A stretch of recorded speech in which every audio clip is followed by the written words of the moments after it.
ஓம் ஆறுமுக அரங்கமகா தேசிக சுவாமிகள் திருவடிகள் போற்றி. தவத்திரு குருநாதர் ஆசியால் அகத்தியர் சன்மார்க்க சங்கம் தூத்துக்குடி கிளை சங்கத்தின் சார்பாக 15/12/2025 தூத்துக்குடி தெப்பக்குளம் மாரியம்மன் கோயில் வளாகம் மற்றும் அரசு மருத்துவமனை வளாகத்தில் பசித்தோர் சுமார் 350 நபர்களுக்கு புளியோதரை சிறப்பாக வழங்கப்பட்டது.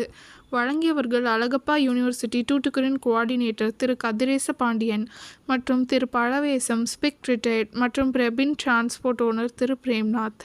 அன்னதானத்திற்கு பொருளுதவி செய்தவர்களும் தொண்டு செய்தவர்களும் அவர்கள் குடும்பத்தாரும் எல்லா வளமும் பெற்று சிறப்புடன் வாழ வேண்டுகிறோம்.